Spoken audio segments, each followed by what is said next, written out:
Ariketa honetan behar dugu hornitzea, subsistema bat, subzirkuitu bat, 12 voltiokin. Eta bera egon behar da lanean, eta eskatu behar ditu, 0,2 eta 1,5 ampera arteko intensitate bat. Orduen, badaukagu hemen iturri bat, izan daitekeela bateria bat deskargatzen dela, orduen horregatik tensio tarte hori, edo izan daiteke DC-DC bihurgailu bat diodoekin eta uzkizkurdura bat izan. Gauza da, iturri horrekin behar dugu elikatzea, 12 voltio finkoekin hau, eta gainera iturri horrek hornitu beharko du intensitate tarte horrekin. Behar dugu, lehendabiziko gauza, egonkortzea tensioa. Hortarako, zener diodo bat erabili behar dugu, tensioa egonkortzeko, eta bere polarizazio zirkuitu hau izango zen, eta intensitate tarte ezberdin hori, eman behar digu, transistore honek aktiban, tensio hau ezberdina baldin bada, kolektore emisore tensio horretan eroriko da, gehiago edo gutxiago, baina intensitate tarte ezberdin hori hemendik etorri behar zaigu. Hau izango zen, DC bihurgailu bat, baina egonkortzen duela tensioa, VDC. Orduen, hasi daitezen. Hemen baditugu datu pila bat, honen beta tartea ematen digute, tensio hau, tarte hau, honen tarte hau, eta eskatzen digute VZ eta R diseinatzea. Beste datu batzuk ere ematen digute transistorearenak. Gauza da, datu hauek ez ditugula behar ariketan. Hauek dira, batez ere konfirmatzeko aukeratu dugun transistorea egokia dela aplikazio honentzat. Hau askotan arraro egiten zaizue. Esaten digute transistore honen VC maksimoa 45 voltiokoa dela. Eta begira, aplikazio honetan gehienez hemen egon behar dira 24 voltio, hemen 12 baldin baditugu, gehienez 12 jasan behar ditu. Beraz, ez dago arazorik. Aplikazio honetan ez daukagu tensio hau baino altuagoko tensiorik. Datu bat, konfirmatzen dugula eta ez dugula behar. Transistorenek ere jasan dezake korronte maksimo bat 4 amperekoa. Eta aplikazio honetan gehienez 1,5 eskatu behar digunik. Beraz, hau ere, betetzen da, aukerak eta ikuspegi horretatik ona da. Eta azkenik, VEB maksimoa da, VBE inbertsoan. Etengailu ariketak egiten genituenean, hemen -10 voltio jartzen genuenean, hemen diodo batekin babesten genuen. Aplikazio honetan hau beti aktiba egon behar da, atal honetan, potentzia atal hauetan hauek beti aktiban egon behar dira, eta ez dugu inoz jarri behar hau negatiboan. Beraz, ez du isola, VBE -5 voltio izatea, zen aplikazio honetan hori ez da gertatzen. Beraz, datu hauek, balio digute konfirmatzeko hau aukera ona dela, baina ariketan ez ditugu behar. Ados, orduen, bale, hemen 12 voltio izateko eskatzen digute VZ diseinatzea eta gero R. Orduen, begira, hau aktibo egon behar da. VB hemen 0,7 voltio inguru izan behar ditugu, beraz, hemen 12 voltio nahi baditugu, egonkortzea zenbat izan beharko da VZ? Oso errax, VZ izan beharko da, 12 voltio horiek gehi 0,7. Beraz, 12,7 voltioko zener diodo bat hartzen badegu, lortzen dugu egonkortzea tensioa 12 voltiotara. Hau egon daiteke aldatzen, baina hau beti egon behar da 12 voltiotan. Listo, orduen ez da? Orain, R diseinatzea hau bai dela koplapilua txoagoa. CR behar dugu hemen. Hemen, baldintza, irizpidea izan behar da, hause, diodo hau, zener egoteko eta egonkortzeko bere tensioa balio ontara, honek beti behar du hemen intensitate bat.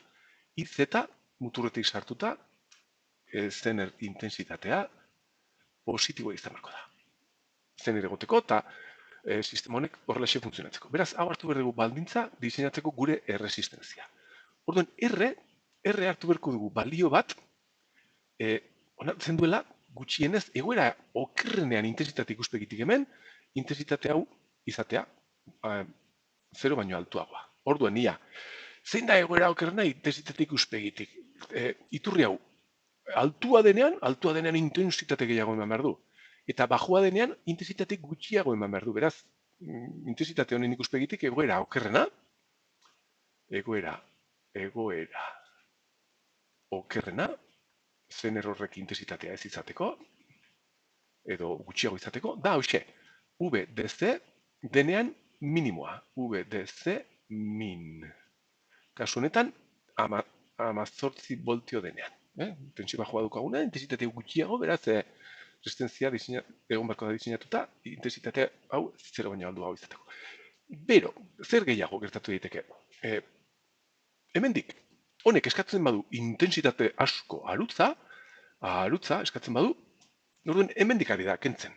Orduen, honen ikuspegitik egoera okerrena da, subzirkuitu hori eskatzen egotea intensitate maksimoa. Max, kasu honetan, dela 1,5 amper.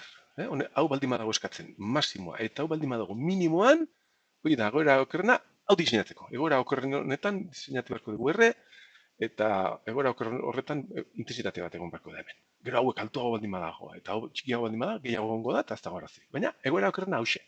Gauza da, zener zirkuito honetan, ez daukagu IO. Hemen IB daukagu. IB, eta IB berdina, ideia berdina izan behar da. IB hau noiz da maksimoa.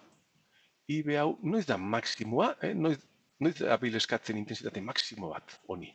Ba, hori sigertatu behar da, IO maksimoa denean, eta transistore honen beta, hemen tarte bat ere badaukagula, hemen daukagu, denean beta minimoa. I bat, IC bat baldin badaukagu finkatuta, hau izan behar da, handiagoa transistore honek baldin badauka beta minimoa. Beraz, IB, egoera okerrena da IB max, izan behar dela beta denean beta minimoa. Ulertzen duzu, orduen, egoera oker honetan beta minimo honekin, IO maksimo honekin eta VDC minimo honekin diseinatu beharko dugu R. Eta R hori izan behar da maksimoa, hori baino txikiagoa hartu dezakegu, intensitateak handiagoak izateko, baina erresistentzia maksimoa izan behar da. Daukagunean VDC minimoa, ken, hemen 12,7, VZ jarriko dut, formula osoa izateko, VZ, zati, intensitate hau, gutxienez erresistentzia horrek ipini beharko du imin, hemen intensitate maximori, IB max. IB max izan behar dela IO max zati beta minimoa, horra jarriko du, bale, IO max kasu honetan dela hau, eta hau da IE, transistorearen IE, beraz, hau zati beta, eta IE denez, IB da zati beta gehi bat, zati beta minimoa gehi bat. Hau izango zen formula osoa. Eta hemen jartzen baldin badugu hemen, emezortzi. Ken 12,7. Zati IO max 1,5. Zati laro gehi bat. Hauxe ateratzen zait niri 286 ohmio. 286 ohmio. Bueno, eta hau kalkulatzen badugu, hemen ez dugu kalkulatu IB max ideia bat izateko. IB max izan behar da 1,5. 1,5 zati laro bat, izango zala balio hau. Hemen ideia bat izateko zenbatekoa den 18,5 miliamper atera zait. Egoera okerrenean, o maximoa denean, hemen 18,5 miliamper izan behar dugu. Beste egoera batzutan, hemen gutxiago. Intensitate gutxiago eskatzen badu, hau txikiago, hau beta hau handiago baldin bada, hau txikiago. Hau da IB maximoa. Hori erabili dugu diseinatzeko. Bale, orden badaukagu, resistentzia diseinatuta, hori baino txikiago izan beharko da, zenerran intensitatea izateko, eta VZ 12,7. Diseinatu dugu eskatzen zutena. Ariketa hauek denak horrela egiten dira. Hurrengoa galdera. Dibujatu grafikoki transistorearen langunea. Hau, arraro egiten zaizuet, baina ia, transistorearen languneak beti irudikatzen dira, jarri ezagun hemen geztiak, ia. IC alde batetik, eta VC bestetik. Demagun, horrela ditugula. Transistorearen bere grafika jartzen dira beti IC, jarri behar degula hemen hurbildu behar ditugula IC eta IE balio berdinarekin, vale? Eta hemen VCE. IC, ze intensitatea dago aplikazio honetan jasaten transistore hau? Honek eskatzen diot, na? 0,2 eta 1,5 artekoa. Hori IE da, baina IC osentzeko izan behar. Beraz, demagun, hemen daukagula 0,2 amper, eta hemen dagoela 1,5 amper. Tarte honetan dago lanean transistorea, tarte honetan, ia, ederki, eta hemen, vale, eta VCE da tensio hau. Hemen hauan finkatuta dagoan mabira zenerrarekin, eta honek behar duelako, baina VC dago konektatuta nutza, eta VC izan daiteke, VC bat izan daiteke, zenbat izan daiteke, pues VDC maksimoa denean, 24, ken amabi, VC bat, barkatu, ez, VCE bat da 24, ken amabi izan daiteke 12 voltio. amabi voltio. Hau 24 voltio denean, hau amabi, hemen amabi voltio izan dezakegu, baina VCE tensio elikadura hau denean minimoa, 18 ken amabi finkatuta, berdin 6 voltio. Beraz, tarte horretan dabil, iturria baldin badago 18 eta 24 arteko voltio horietan, hau dago dantzatzen 6 eta amabi artean. Eta hau da VCE, eta orden aplikazionetan hau baldin bada amabi voltio, hau izango zen 6 voltio, eta tarte horretan egon daiteke transistorea. Beraz, hauek ere irudikatzen badegu horrelaxe, eta horrelaxe, azalera guzti honetan egon daiteke transistorea lanean. Begira, iturria baldin bada 18 voltio, hemen egongo ginen. Eta hau baldin badabil eskatzen 1,5, hemen. Iturria baldin bada 18 voltio eta baldin bada eskatzen 0,2, hemen. Iturria baldin bada 24 eta 1,5 eskatzen, hemen. Baldin bada 24 eta 0,2 eskatzen, hemen. Eta bestineko tarte guztietan, azalera honen edo zein puntuan egon daitezke. Hau da honen erantzuna. Iare, justifikatu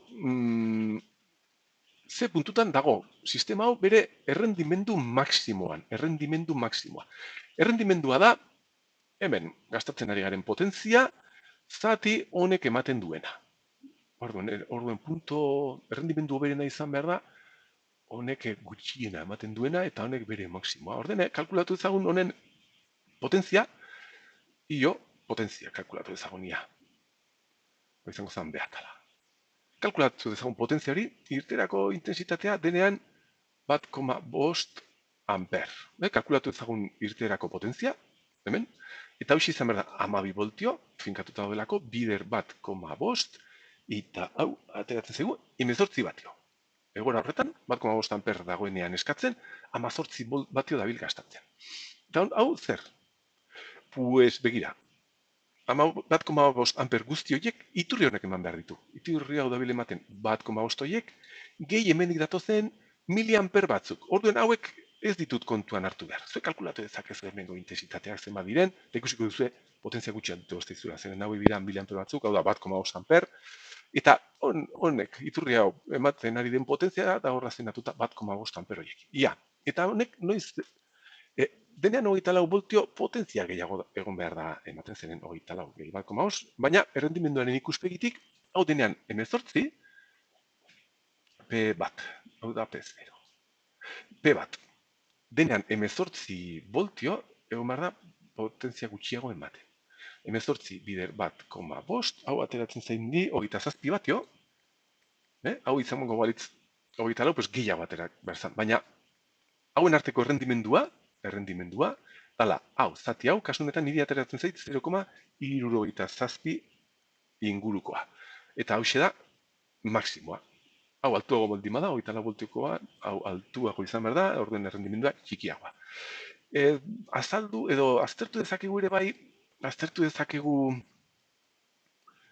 intensitatea bajoago denean, zer gertatzen den, adibidez. Ia, subzirkuitoaren intensitatea denean 0,2 amper, orduen irteerako potentzia da 12 voltio finkoak bider 0,2 berdin, hau ateratzen da 2,4 batio. 2,4 batio dabil hor xautzen. Eta zer gertatu bertzaio iturriari? Pues, ia, egon behar da 0,2 amper horiek ematen, beste bere bai, baina txiki izan behar da, eta bere tensioa 18 baldin bada, ematen ari den potentzia izan behar da 3,6. 3,6 batio. Eta egoera honetan, kuriositatez, egiten badegu errendimendua hau zati hau, berriz ateratzen da 0,67.